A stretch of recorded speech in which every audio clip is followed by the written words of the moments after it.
The amount of change we're going to see over the next 5 years, 10 years, will dwarf everything that's happened over the last 30.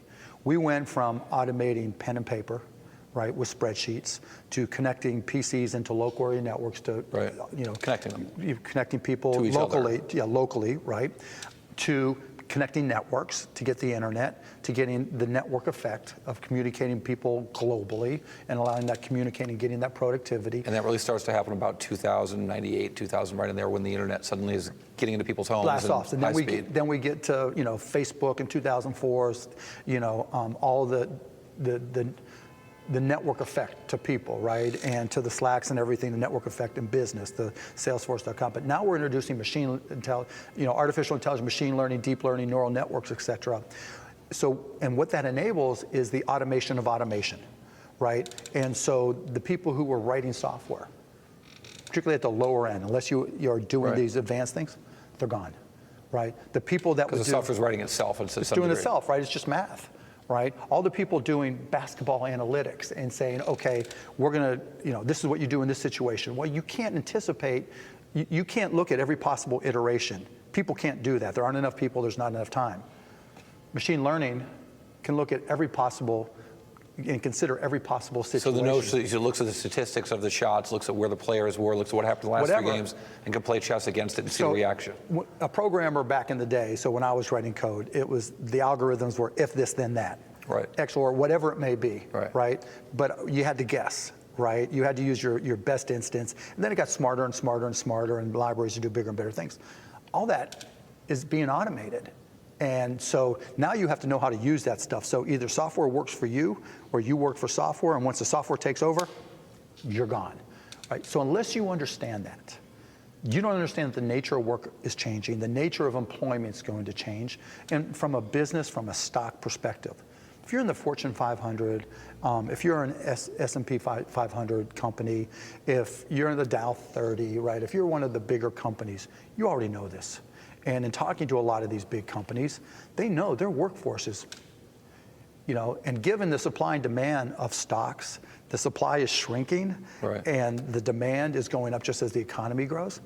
That's probably good news for stocks over the long term, but it's bad news for employment, and it's bad news for people who are disrupted. Well, and that's part of the thing, right? Is that there's a time when GM was the largest employer, and the companies like GM was what employment looked like. If Facebook's what it looks like, the revenue per employee at Facebook is infinitely larger than any automaker could ever make or any manufacturer could make. The difference is the time lag, right? The timeline. So what took 20 years before and then became 10 could be 5 or 3. And so when you start getting that massive amount of disruption in employment, what do? That's the whole thing he ran on, right? We're going to get you jobs. And if you last 4 years, right, the whole nature of employment is going to change. There aren't manufacturing jobs coming back. There aren't more coal mining jobs coming back. No matter what you do to the EPA, a lot of these jobs are going to be gone. Now, there's still physical things. If you do infrastructure, you can kind of, buy some time, right, spend more, get temporary jobs to build roads, build bridges, which is all fine and good, right? I think you can get a return on much of those things. But you're going to have to recognize that there are going to be more people out of work. So, through this innovation. Yeah. So essentially what you make the case for is education and job training for grown-ups. No. No? No, I think that won't matter, right? What are you going to go back and learn to do? What it takes, right? I mean, whether it's finance, whether it's software programming. Finance, that's the easiest thing. You just take the data and have it spit out whatever you need. Right? I personally think there's going to be a greater demand in 10 years for liberal arts majors than there were for programming majors and maybe even engineering, because when the data is all being spit out for you, options are being spit out for you, you need a different perspective in order to have a different view of the data. And so having someone who's more of a freer thinker, and because if automation is being automated, you just learn the tax rules. You just feed the automation the tax rules, and it does the rest for you. So English majors of the world should celebrate? I think English, philosophy, foreign language majors, maybe not now, they're going to starve for a while, but that's not even the real issue, right? The real issue is if 1 million, 2 million, 3 million, 5 million people have their jobs disrupted. And we see the direction everything is going and how quickly it's going. What are you going to do with them? Do you have concerns about it, as some do, or do you think it's overblown? It's not overblown. I mean, it's a giant thing. It'll come at us in a very big way in the future. We're right at the edge of even really accelerating it. It's had a big impact, and it will have a big impact. And it's a two-edged sword because it'll have tremendous benefits, and at the same time, it has profound benefits in employment and distributions of wealth, because the way I think about it is there are certain things human beings can do, and over time we've evolved to go to almost higher and higher levels. Mm-hmm. And now we're almost like we're at this level. You know, it used to be your labor, mm-hmm. and you would then do your labor, and okay, we can get past the labor. We got tractors and things, and you go mm-hmm. up, up, up, up, up, and we're up over here, and to the point in our minds where, okay, anything related to mental processing, the computer can probably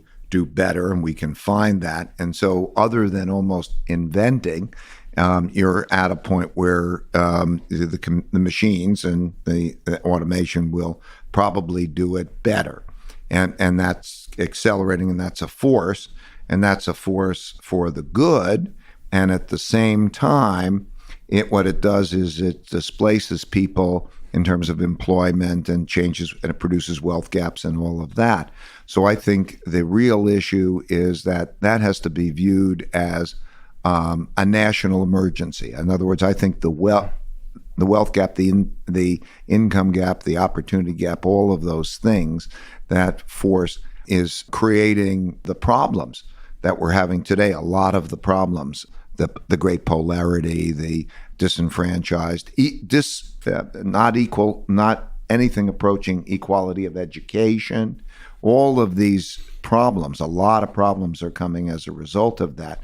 And so it needs to be viewed really as an emergency situation in which there's a good plan worked out for how to deal with that effectively, so that it's dealt with effectively. So because it's good for the average, it's good for the impact, but it's not good for everyone, and it creates that polarity. So it's got to be dealt with. Our generation is going to have to deal with tens of millions of jobs replaced by automation, like self-driving cars and trucks. Today, technology and automation are eliminating many jobs. For our society to keep moving forward, we have a generational challenge to not only create new jobs, but create a renewed sense of purpose.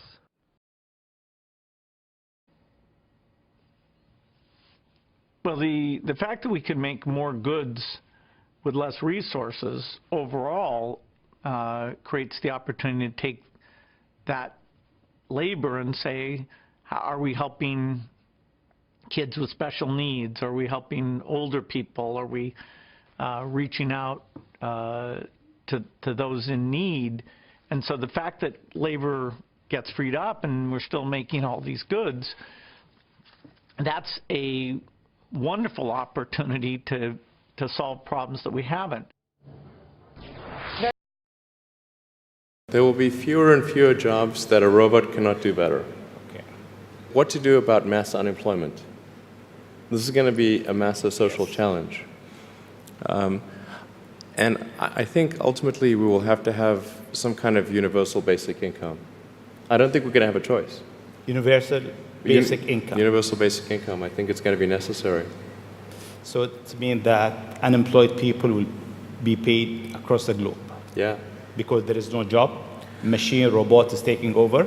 That's simply and I want to be clear that these are not things that I think that I wish would happen. These are simply things that I think probably will happen. And if my assessment is correct and they probably will happen, then we need to say, what are we going to do about it? And I think some kind of a universal basic income is going to be necessary. Now, the output of goods and services will be extremely high. So with automation, there will come abundance. There will be almost everything will get very cheap. I